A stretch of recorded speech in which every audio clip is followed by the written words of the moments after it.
question from Glenette Goodhead in Albany. She says, I have a problem coming up with topics for my own blog sometimes, and even more so when it's not mine. Coming up with topics for guests. Well, there are a lot of things I cover in the guide, but one of the easiest ways to do it is to look at when you go to the blog that you're about to write on, look at their most popular posts and their most commented posts, and that gives you an idea of what that person's readers are already interested in, so it helps you to succeed when you're writing. And you can do that just by looking around that person's blog to see, oh wow, they're really interested and responded well to this blog post. Maybe I should write something complimentary or from a different angle on a similar topic that I can link back to that other blog post and help boost up that person's other blog post and revive it while also expanding upon it or giving a different opinion or some other tips or writing a story about my experience with that. I mean, it helps a lot if you can just look around that person's blog and see what is working and build upon that. All right, 10 minutes left, guys, so I'm rushing. Question number 9. What's the best way to write my author's bio? Yes, to attract traffic back to your blog. Yeah, I include that. I like to include that in the blog post itself because once you get to the end, people stop reading. That's another flaw with easing articles, in my humble, not so humble opinion, is that people read the article and they get to the author bio and they stop because they know it's the end of the article.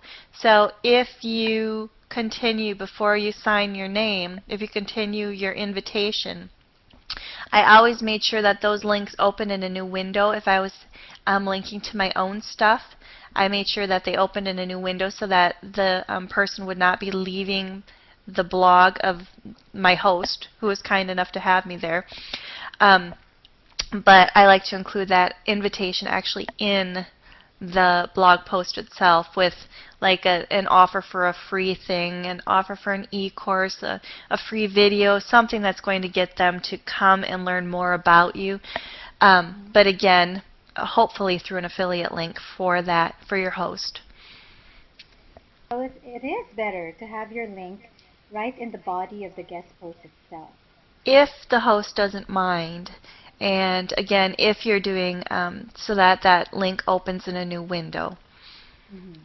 And I also really try to encourage people to comment on the blog that I'm posting on so that they continue to scroll down and interact there and read the other comments and they stick around there, but hopefully also will come and sign up for whatever it is that I've offered them to. Last question. Hopefully we can ask, what is the optimum schedule for guest blogging? The optimum schedule for guest blogging is, here's my wishy-washy answer, is to schedule it as often as you will do it and enjoy it. At the optimum level for what you're actually going to do. Because if you overschedule yourself and make it a task that you don't enjoy, it's not going to be as effective. So if that means once a month, and you focus on it, and you can even write that whole year's worth of blog posts in 1 week, schedule them out for that whole year. It doesn't matter. If that's what you're going to do without resenting it or feeling like, oh, here I go again, then do that. If it's once a week, do once a week. If it's taking on a crazy blog tour like I did, making it a project and just hammering it out, then go for it. I would say the most you can do without resenting it or feeling trapped or yucky, because this is supposed to be fun. This job we have, this business we have is awesome. And if you're intentionally doing things to lessen that, then that's not exactly a plan for longevity in your online business. And if you hate writing, then do a podcast tour. There's 100 different things you can do, but just get that marketing out there and do it consistently in whatever format works best for you. And before we go, I just want to ask one follow-up question here from Mary. How do you track or keep new followers from a guest post? Yes, how do you know that a bunch of new followers came to you through your guest? Yes. Okay. Well, I am a stats junkie, so I look at my stats and I see how many, I see what's working because my big motto in my business is if I don't know what's working, I don't know how to duplicate it. And if I don't know what's not working, I don't know what to do less. So I'm kind of assessing what's working. And if something's working great for me, then I will do more of it. If something's not working so well, then I'll do less of it. But with my blog tour, I definitely go back and look, and I'm analyzing the information, not analyzing, that sounds all mathematical, but I'm looking at the information to see which of the blogs I did get the most traffic from, because I definitely want to go back to those in the next time I do it. Right. You use Google Analytics, is that right? I mostly use, well, I do use analytics and I use Web App Optimizer, but mostly I just use my stats with my web host that come with my web host. Right. And Mary, you could also create a unique landing page just for the readers who come from. And if you're using that person's affiliate link too, you can see if they get, like a lot of sales after you blog post or if they only get one or two. So you can also get a feel for it that way too. Right. So before we finish, one last question for you guys. What is this thing will just get what is the biggest challenge that you have in guest blogging? Is it just choose one, okay? Just the biggest one. Is it finding blogs to guest post in? Is it getting accepted topics to guest blog about, or actually writing the guest post?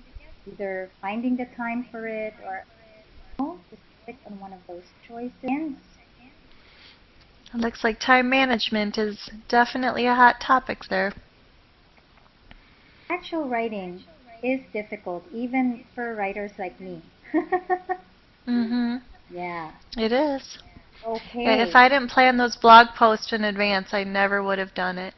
And that I ended up about halfway through and I was struggling, and so I just, on a car ride, I had a notebook and I wrote out, I had everyone's name on there who I still needed to get to their blog, and I just started brainstorming all of the titles, and as soon as I did that, and I had the titles for the rest of my blog tour written down, I just took a big, deep sigh of relief because that was a big obstacle for me to overcome. Yes. So guys, if you want the detailed step-by-step guide on how to do guest blogging on steroids, check out blogtrafficexperts.com/blog tour so you can get the details about Nicole's blog world tour. Thank you everybody for coming. Thank you, Nicole. Thanks for having me, Lexi. It was awesome. And guys, we will not have a webinar next week because this webinar was supposed to be for next week. So, which worked out well because I'm going on a short vacation. Good for you. The week after, I will see you guys again on August 3rd, okay? I'll watch your email for reminders about the access links and also to get your link to the replay to this webinar. Thank you very much for being with us today. Thank you, Nick. Have a great day, everyone. Bye. Bye.